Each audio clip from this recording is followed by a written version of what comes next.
Hello dear students, आज के इस लेक्चर में हम कंटिन्यू करेंगे ऑपरेटिंग सिस्टम। सब्जेक्ट कोड है BCS 401 का। अगला टॉपिक पीटरसन सॉल्यूशन। ठीक है, देखिए आज के इस लेक्चर में हम पीटरसन सॉल्यूशन देखेंगे, जो कि क्रिटिकल सेक्शन प्रॉब्लम को सॉल्व करने का एक मेथड है, एक तरीका है। डिटेल से हम समझेंगे। प्रीवियस लेक्चर में हमने एक पहला मेथड देखा था सॉल्व करने का, डेकर सॉल्यूशन। ये टॉपिक डिस्कस हो चुका है एंड ये जितने भी प्रीवियस टॉपिक्स हैं सारे डिस्कस है, चैनल पे अपलोडेड है। And unit first, third and fourth जो यूनिट है ऑलरेडी कंप्लीटेड है, जाके आप प्लेलिस्ट को एक्सेस करके देख सकते हो। ठीक है, चलिए स्टार्ट करते हैं, लेक्चर्स को डिस्कस करते हैं। पीटरसन सॉल्यूशन अगेन छोटी सी रिक्वेस्ट है, चैनल पे फर्स्ट टाइम विजिट किया तो प्लीज सब्सक्राइब करना और कमेंट करना कि लेक्चर्स आपको समझ में आ रहे हैं कि नहीं समझ में आ रहे हैं। ओके, सो व्हाट्सएप ग्रुप को जरूर ज्वाइन कर लेना अगर आपको नोट्स चाहिए। ठीक है, तो जरूर आपको व्हाट्सएप ग्रुप ज्वाइन करना और टेलीग्राम से भी आप डाउनलोड कर सकते हो। चलिए स्टार्ट करते हैं, डायरेक्ट टाइम को वेस्ट नहीं करना है। तो समझते हैं पीटरसन सॉल्यूशन क्या है। अगेन मैं आपको फिर से बताऊं, पीटरसन सॉल्यूशन क्या है। क्रिटिकल सेक्शन जो प्रॉब्लम था उसको सॉल्व करने का एक मेथड, एक तरीका है। एंड ये जो सॉल्यूशन है ये सॉफ्टवेयर बेस्ड सॉल्यूशन है। देखो कभी कभी पूछता है क्रिटिकल सेक्शन को सॉल्व करने का जो सॉफ्टवेयर बेस्ड जो सॉल्यूशन है उसको लिखने के लिए आ जाता है, तो सॉफ्टवेयर बेस्ड सॉल्यूशन इसे बोलते हैं। पीटरसन सॉल्यूशन को याद रखना है। ठीक है, सॉफ्टवेयर बेस्ड सॉल्यूशन पूछने का मतलब है पीटरसन सॉल्यूशन ही आपसे पूछा जा रहा है, उसी को आपको लिखना है। इसमें लिखना क्या होता है, एल्गोरिथम लिखना होता है, इसके स्टेप्स लिखने होते हैं, बस कंप्लीट हुआ।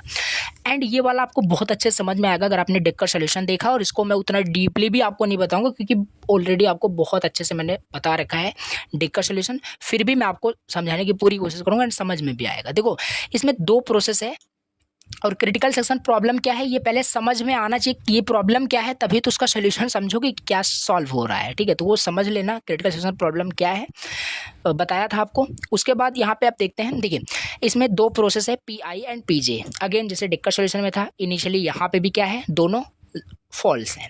चलिए स्टार्ट हुआ यहाँ पे इसका प्रोग्रामिंग। अब जैसे दोनों यहाँ पे दोनों का स्टार्ट हुआ एल्गोरिथम, दोनों ने क्या किया, इंटरेस्ट को शो किया, यानी कि दोनों जो है क्रिटिकल सेक्शन में एंटर करना चाहते हैं, क्रिटिकल सेक्शन में रिसोर्स को यूज़ करना चाहते हैं। अब यहाँ पे क्या होता है, जैसे वहाँ पे डेकर सॉल्यूशन में क्या था, एक दूसरे का वहाँ पे टर्न चेक किया जाता था, एक दूसरे का वहाँ पे यूज़ करना चाहते हैं कि नहीं वो चेक किया जाता था। यहाँ पे क्या होता है, यहाँ पे ये होता है पहला इंडिकेटिंग इंटरेस्ट, वो इंटरेस्ट को चेक मतलब अपना बताता है कि कौन सा प्रोसेस एंटर करना चाहता है। सेकंड में यहाँ पे ये होता है वेट क्या है, the process wait until the other process flag is false और it is their turn.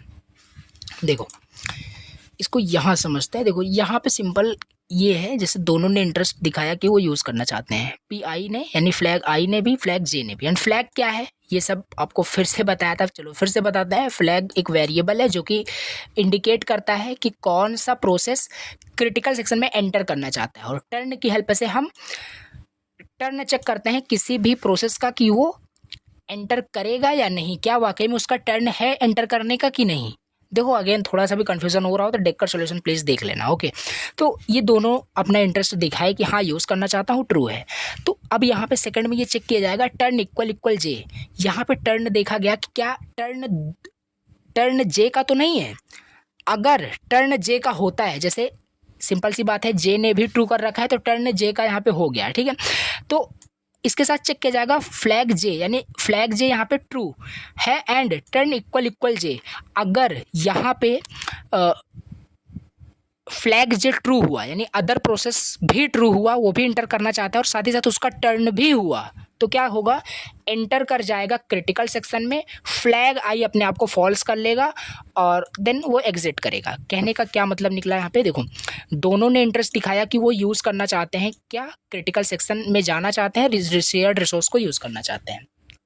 And इसमें क्या होता है, इसमें भी वही होता है, एक दूसरे का वहाँ पे टर्न चेक किया जाता है। तो यहाँ पे पहला चेक किया गया टर्न इक्वल J, यानी टर्न इक्वल J मतलब कि क्या J का टर्न तो नहीं है। J का टर्न मीन्स कि यहाँ पे देखो J भी आपका ट्रू है, यानी जो PJ आपका प्रोसेस है ये भी ट्रू है, तो सिंपल सी बात है टर्न इक्वल J यहाँ पे चेक किया गया। उसके बाद मोस्ट इंपॉर्टेंट लाइन ये है कि फ्लैग J, यानी जब flag J and turn equal J यानी फ्लैग J अगर ट्रू हुआ, देखो अगर यहाँ पे एंड ऑपरेटर लगा हुआ यानी यह दोनों कंडीशन ट्रू होनी चाहिए तभी क्रिटिकल सेक्शन में एंटर करेगा। अगर यहाँ पे एक भी कंडीशन फॉल्स हो गई यानी फ्लैग J अगर ये फॉल्स हो गया या इसका टर्न ही ना हुआ तब ये फिर नहीं आ पाएगा, फिर आपका यहाँ पे जो PI है वही एग्जीक्यूट होगा, वही एंटर करेगा क्रिटिकल सेक्शन में। जबकि इस केस में क्या है, अगर हम देखें फ्लैग जे बिल्कुल ट्रू है और टर्न इक्वल इक्वल जे, तो टर्न इक्वल इक्वल जे टर्न भी जे का है। अगर टर्न भी जे का होता है, दोनों अगर ट्रू हो जाता है तो क्रिटिकल सेक्शन में क्या होगा, एंटर कर जाएगा। क्रिटिकल सेक्शन में क्या एंटर कर जाएगा, जे प्रोसेस, क्योंकि टर्न शुरू में किसका चेक किया गया था, जे का। ठीक है, टर्न सेट कर दिया गया जे का। देखो यहाँ पे क्या होता है, जैसे ये दोनों तो ट्रू किए हुए थे, ये भी यूज़ करना चाहता है, ये भी यूज़ करना चाहता है, लेकिन ये यूज़ करेगा नहीं। ठीक है, ये अपना टर्न दूसरे को दे देगा। ये एग्जीक्यूट करना, ये यूज़ करना चाहता था, यानी शेयर्ड रिसोर्स को यूज़ करना चाहता था, क्रिटिकल सेक्शन में जाना चाहता था, लेकिन सेकंड स्टेप में इसने टर्न सेट कर दिया, किसका, जे का सेट कर दिया, यानी ये जे अब क्रिटिकल सेक्शन में जाएगा। इसके बाद भी एक कंडीशन चेक होती है, क्या फ्लैग जाना चाहता है, तो बिल्कुल फ्लैग जाना चाहता है और टर्न तो आपने सेट कर ही दिया है, दोनों ट्रू हो गया। क्रिटिकल सेक्शन में जे चला जाएगा, प्रोसेस जे चला जाएगा और ये अपने आप को फॉल्स कर लेगा, जो यहाँ पे ट्रू किया हुआ था, ये अपने आप को देखो फ्लैग आई फॉल्स कर लिया, फॉल्स कर लिया। और क्रिटिकल सेक्शन में अभी कौन है, जे है, तो वो अपना एग्जीक्यूट करेगा जो भी उसे टास्क परफॉर्म करना हो। सिमिलरली अदर साइड में देखें, इसने भी ट्रू किया है, इधर इसने भी ट्रू किया है। अब यहाँ पे जे क्या करेगा, जे तो ट्रू भले किया है बट ये टर्न दूसरे का सेट करेगा। ये स्टेप्स होता है, जैसे वहाँ पे क्या था डिक्कर सोल्यूशन में, एक दूसरे का चेक किया जाता था टर्न, यहाँ पे चेक नहीं किया जा रहा, टर्न ही सेट कर दिया जा रहा है एक दूसरे का। अब फ्लैग आई देखा जाएगा, फ्लैग आई यहाँ पे ट्रू है एंड टर्न भी आई का ही सेट कर दिया है इसने ऑलरेडी, तो क्रिटिकल सेक्शन में कौन जाएगा, आई प्रोसेस जाएगा और ये अपने आप को फॉल्स कर देगा, ये यूज़ नहीं करेगा। तो देन उसके बाद जब ये एग्जीक्यूट हो जाएगा आई प्रोसेस, तो आई क्या होगा, फॉल्स कर लेगा अपने आप को, टर्न जे का सेट होगा तो एग्जीक्यूट होगा। बाकी एल्गोरिदम में आपको पीटरसन सॉल्यूशन के एल्गोरिदम में इतना ही एल्गोरिदम आपको राइट करना है, इतना ही है, इतना राइट करना है। ठीक है, इसी को एक्सप्लेन भी कर देना थोड़ा बहुत, यहाँ पे क्या क्या कंसेप्ट यूज़ हो रहा है, फ्लैग का क्या मतलब है और टर्न का क्या मतलब है, ये लिखना है। एंड इसके बाद स्टेप्स टू सॉल्व पीटरसन, मतलब sorry steps of Peterson solution. पहला इंडिकेटिंग इंटरेस्ट हमने देख लिया, इंडिकेटिंग इंटरेस्ट का क्या मतलब है। ठीक है, कि जिसको भी एंटर करना है वो फ्लैग को ट्रू करेगा। ठीक है, एंड यहाँ पे क्या है, when a process wants to enter the critical section it set the flag to true and sets the turn to other process. देखो यहाँ पे वही लिखा है, अपने आप को तो ट्रू करेगा लेकिन टर्न सेट कर देगा अदर प्रोसेस का, जैसे ऊपर अभी हमने देखा।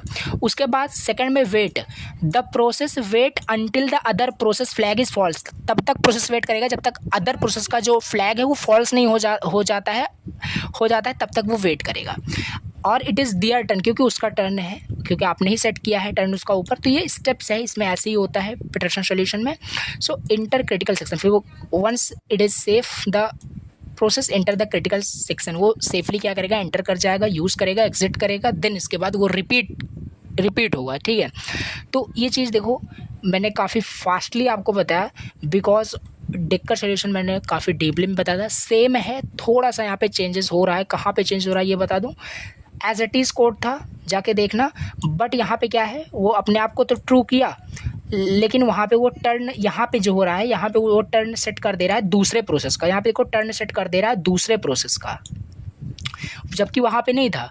वो दोनों यूज़ करना चाहते थे, वहाँ पे चेक किया जाता था एक दूसरे का प्रोसेस, क्या ये यूज़ करना चाहता है, क्या दूसरा प्रोसेस यूज़ करना चाहता है, और यूज़ करना भी चाहता है तो उसका टर्न भी होना चाहिए। टर्न भी चेक हो रहा था और उसका फ्लैग भी चेक हो रहा था। यहाँ पे टर्न ही सेट कर दिया गया, यानी टर्न तो चेक करना ही नहीं है, बल्कि अब प्रोग्रामिंग है तो चेक करेंगे, लेकिन टर्न उसका ऑलरेडी हमेशा ट्रू रहेगा। तो टर्न तो ट्रू है क्योंकि सेट किया गया है। फ्लैग को चेक करना है कि वो जाना चाहता है कि नहीं। आप तो उसे क्रिटिकल सेक्शन में भेजना चाहते हो, ट्रू कर दिया आपने, उसका टर्न दे दिया, लेकिन वो जाना भी तो चाहिए, इंटरेस्ट भी उसका होना चाहिए। तो ये चीज़ है, फ्लैग उसका ट्रू होगा तो वो एंटर करेगा, देन अपने आप को ये फॉल्स कर लेगा। तो ये था solution, Peterson solution. I hope कि आपको समझ में आया होगा। नाउ नेक्स्ट लेक्चर के अंदर हम डिस्कस करेंगे semaphores test and set operation, ये टॉपिक डिस्कस करेंगे एंड 2 से 3 लेक्चर्स के अंदर मोस्ट प्रोबेबली ये आपका यूनिट फिनिश होगा। चलिए लेक्चर को एंड करते हैं, मिलते हैं नेक्स्ट लेक्चर के अंदर। Thank you so much for watching the lecture. अगर चैनल पे फर्स्ट टाइम विजिट किया तो प्लीज़ सब्सक्राइब करना, बहुत ही ज़्यादा मोटिवेशन मिलता है। मैं कंटिन्यूसली लेक्चर्स को अपलोड कर पाऊँगा और जल्दी से जल्दी पूरे सिलेबस को कंप्लीट कर पाऊँगा। Thank you so much for watching the lecture.